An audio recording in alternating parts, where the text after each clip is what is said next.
Hey, it's Biddy Penny, and I have 3 Halloween cards. Well, I would say that this is 1 Halloween card and 2 Day of the Dead cards personally, but it's all up to interpretation.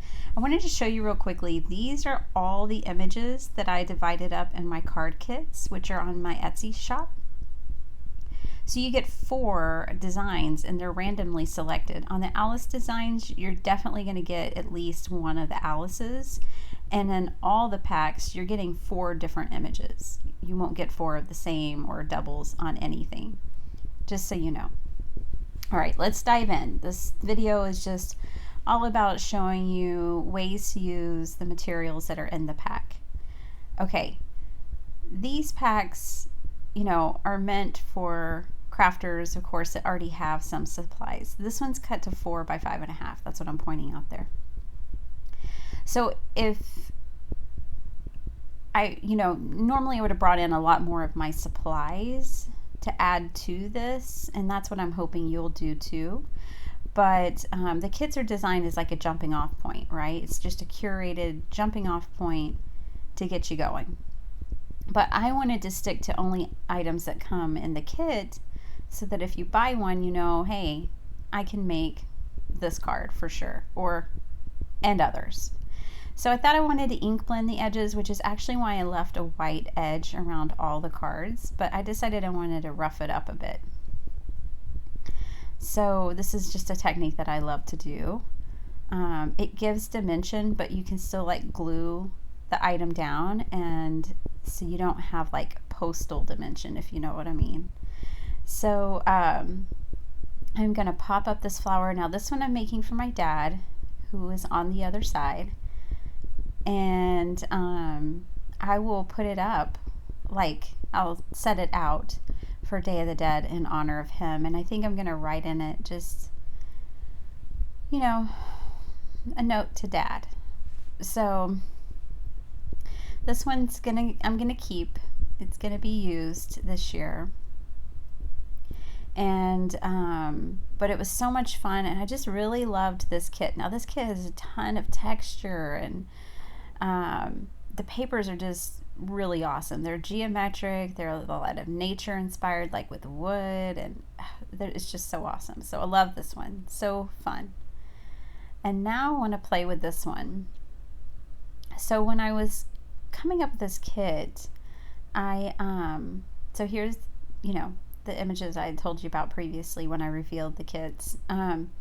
When I was coming up with this is kind of how I envisioned using one way of using the fringed edges that I created for you guys. And I wanted to show you how you could actually, have 4 fringed edges if you cut them the way I'm doing here. Plus you'll have a strip of cardstock likely down the middle, so you'll have quite a bit to work with. I think it would be super cute too to leave the fringed edges on one of the cardstocks, like on both sides, like leave it as it comes, and then just decorate everything in the middle. I think that would be really fun too. Now I'm a person who loves to work with this like crepe paper. I just love it, and especially in cards like this. Like I like to make a lot of like Mexican themed cards, with tiles and texture and color and graphics of the Southwest, and I just think they're so fun. And that might be, a lot of that has to do with where I'm located, right, regionally. Plus I've just always loved it. The wedding colors for our wedding was fiesta wear, like fiesta colors. It was rainbows. I had every color of glass like on the tables that you can imagine in multiple pieces. It's just my thing. So here, you could fussy cut out the skulls. You wouldn't even have to keep them, and that goes for a lot of these images. You don't have to keep them in the squares. You can do so much. And I really feel like I included a couple of flowers in each kit, because I feel like if you add a lot of florals to these sugar skulls, they're going to be even better. They're going to be even more dynamic. So that is something I would definitely do if I was playing with this kit more at home. If I had ordered it and I was incorporating things I already had, I would bring in flower stamps or flower ephemera and or dies, like Spellbinders always gives you a million little flower dies. You could totally make flowers all around the sugar skull. There's just so much you could do. I'm going to try, if I can get time, and make some more cards using these kits plus what's in my stash, because I kind of want to explore that with you all too. But because this is a brand new release, I really just wanted to show you what you could do with what's in the kit. Of course, you have to have your own foam tape and glue and card bases, but otherwise everything was in the kit. Now, one thing I did here that's not in the kit, but I'm probably going to add it before I ship these out because it was so cute, is I had those mustaches sitting over there from the first kit I showed you. And oh my gosh, I love it on the sugar skull. So yeah, I might end up go ahead and throw some mustaches in there for everyone who orders those. Now, I do recommend using a glue dot, which is what this is. It's just from a Stampin' Up kit, and this is how they produce them. So, but I do recommend a glue dot for adhering. The felt, any felt, does best with foam tape or glue dots, just so you know, FYI. All right, so this one's almost done. I'm just gonna glue down these, and I'm showing you here, I just put like a little beaded drop behind each piece of bling in the row, and that's how I glue these down, and they stay. I've been using them in my journals for years. I've never had one pop out. Now, the glue in my mystery bottle there is art glitter glue. I just don't like the bottles that they come in, or the tips, because they always rust on me. So I recycled a glue bottle. Does anyone else get really annoyed that people make glue in such small bottles? And if you make a lot of cards, like I make a lot of cards, like I make probably 700 cards a year, I'm not even joking. I would hate to just put all that in the landfill. I'm just saying. Okay, back to the card. So I'm done. Like, that's pretty much it for this card. I think it'd been really cute if I had cut off behind the blue crepe paper, if I had cut off that card and then let that just pop up, or if I had blended. The top of that one's loose, no.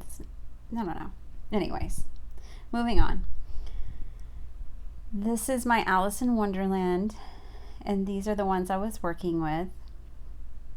Okay, so for the tea bag, I just thought this would be so super cute for like a coworker or a friend, to put like a chocolate in there, or just a sweet treat for them. And so that's why and plus it's Alice in Wonderland, I wanted to put tea bags in these kits. And so this one, I'm going to wiggle that ticket in there, and then I do recommend like tape runner or tear and tape for adhering anything to that. If you used regular glue, you'd have to make sure you stick something in the tea bag to keep it from just gluing it completely shut. So beware of that. Okay, so I'm cutting off my white edges here. I could have distressed them, I could have ink blended them, but I just wanted to cut it off. And then I didn't have a full kit to work with here, so I'm just kind of improvising with the few scraps I had left over. That orange ribbon, I thought it matched these so perfectly. I think I put, in fact I know I put like 12 inches a foot in each bundle. I would have put more, but that was the extent of what I had, and I just thought it matched so perfectly. Okay, so I decided to pop this one up, And now I didn't cut this, and so it's got, it's like 4, I think, by 5.5. But I like the way it just has a border at the top and the bottom. All right, so now I'm just going to add a little bling to that tea bag. And I love doing this.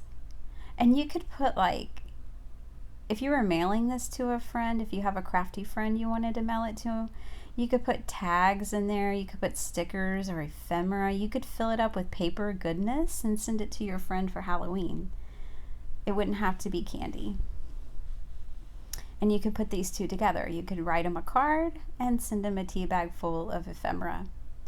All right, so this is what I came up with using my kits. I really hope that you guys pop over to Etsy and get one yourself. Like I said, limited supply. There's only going to be 3 or 4 individually sold, and there's going to be one bundle pack, the I Gotta Have It All pack, that's going to have all 4 kits in it. Again, they're going to be less than $10 each, and the 4-pack is going to be priced at $20, which will be $5 for each kit. Thanks so much for spending your time with me. I hope you guys enjoyed this little crafty session, and leave me a comment down below. Thanks so much for watching.